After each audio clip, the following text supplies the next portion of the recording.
გზას ატენის ხეობაში კიდევ ერთი ნაკლებად ცნობილი მონასტრისკენ დავადექით. მონასტრისკენ, რომელიც 1300 წელზე მეტ ისტორიას ინახავს. მონასტერი ქალაქ გორიდან 12 კილომეტრში მდებარეობს და გზა ძირითადად მდინარე ვერეს ხეობას მიუყვება. აღმოაჩინე ის, რაც შენს გვერდით არის და გამოვყევი, ერთად გადავშალოთ ჩვენი ისტორიის ფურცლები.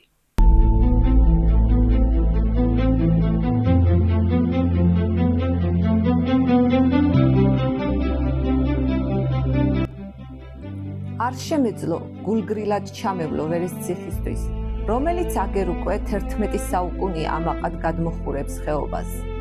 ვერეს ციხე, აზარტის ციხე, ბერეს ციხე, ასე ეძახიან ამ ციხესიმაგრეს და იგი ტანას ხეობაში, მდინარე ვერეს ნაპირზე, ძნელად მისადგომ ქედზეა აღმართული. ციხე მე-9 საუკუნეში აიგო. 1554 წელს კი იგი შაჰ-თამასთან ბრძოლაში დაეცა. ხოლო 1638 წელს მეფე როსტომმა აქ მის წინააღმდეგ გაჯანყებული თავადი ციციშვილი დაამარცხა და ციხე გაანადგურა.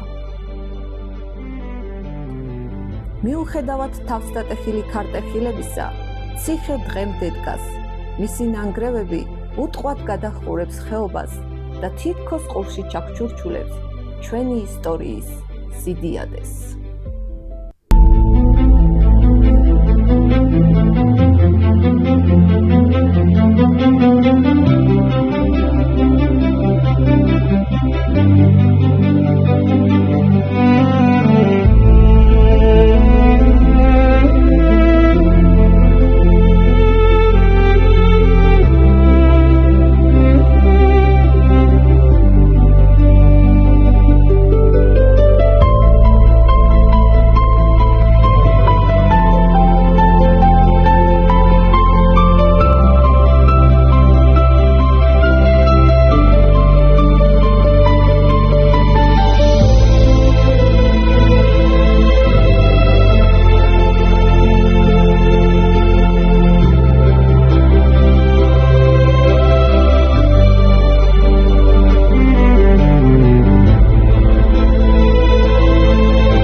გზად სრულიად შემთხვევით წავაწყდით ამ სამარხებს. რა თქმა უნდა, ეს მხოლოდ ჩემი ვარაუდია და დადასტურებულად ვერაფერს ვიტყვი. თუმცა სამარხები ღია მდგომარეობაშია და ქედს მწკრივად მიუყვება. იქვე ახლომახლო ძვლებით შევნიშნეთ. სავარაუდოდ ეს სამარხები გზის გაფართოებისას მძიმე ტექნიკამ დააწიზიანა. საკითხის უკეთ შესასწავლად იქნებ დაინტერესდეს შესაბამისი სამსახური.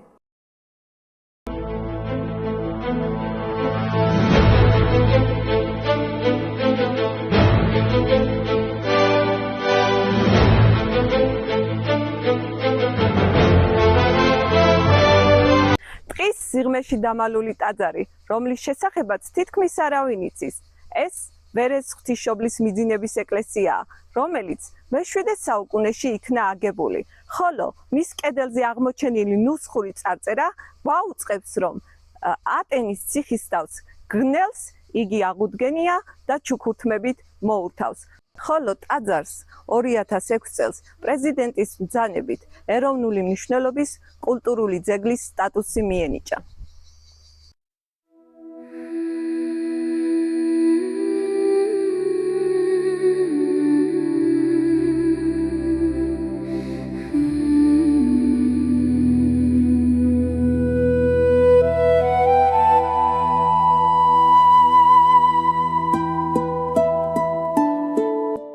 ეს არის ვერეს ღვთისმშობლის მიძინების ეკლესიის შესასვლელი მთავარი კარიბჭე.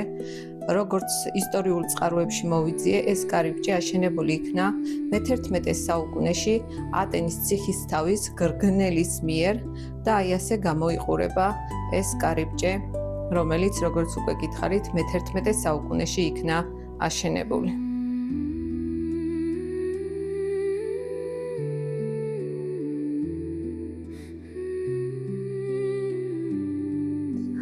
აი ხა გაჩვენებთ აქ ჩუქურთმებს. აი ესეთი ჩუქურთმებია აქვს აღმოჩენილი გათხრების დროს.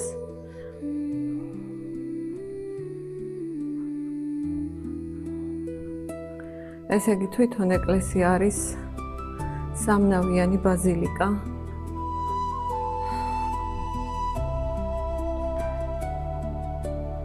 და კედლებს შიგნიდანაც საკმაოდ კარგად ეტყობა, რომელი არის ესე იგი ახალად აღდგენილი და რომელი ძველი.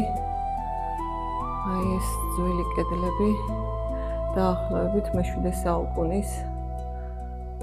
აი ასე გამოიყურება.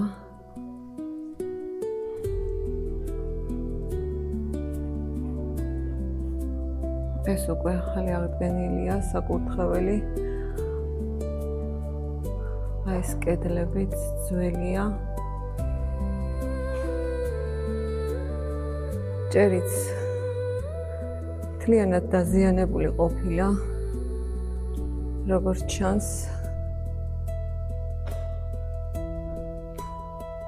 აი ნახეთ, აი მთლიანად ახალი აღდგენილია ჭერიც. ხო, ეკლესიაში არის თვითონ უცნობი საფლავი, ბერმა გვითხრა.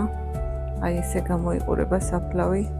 არ იციან, ცნობილი არ არის, მას ნუსხური წარწერებით აწერია, მაგრამ წარწერები საკმაოდ წაშლილია. აი ესე გამოიყურება საფლავით. თვითონ ეკლესიის ეზოში სავარაუდოდ ეს იყო ჭა, მოჩენილი არის, საკმაოდ ღრმა არის, აი ეს ჭა, სავარაუდოდ აქ წყალსაცავი იყო, ვერ გეტყვით. დაზუსტებული ცნობა არ ვიცი ინფორმაცია, მაგრამ შიგნით რომ ჩაიხედებით საკმაოდ ღრმა არის. ეკლესიას ალბათ მე-11 საუკუნის არის ეს. შევიხედოთ, დავათვალიეროთ ესეც.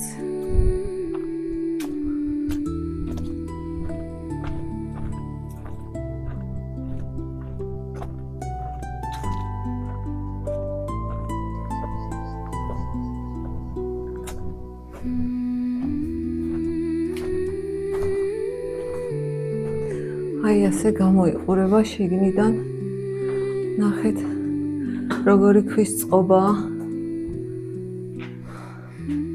ვერ გეტყვით ნამდვილად, რომელი საუკუნის არის, მე-7 თუ მე-11 საუკუნი. ცნობილია ის ფაქტი, რომ ეს ეკლესია მე-11 საუკუნეში იქნა აღდგენილი, გალამაზებული, მოჩუქურთმებული.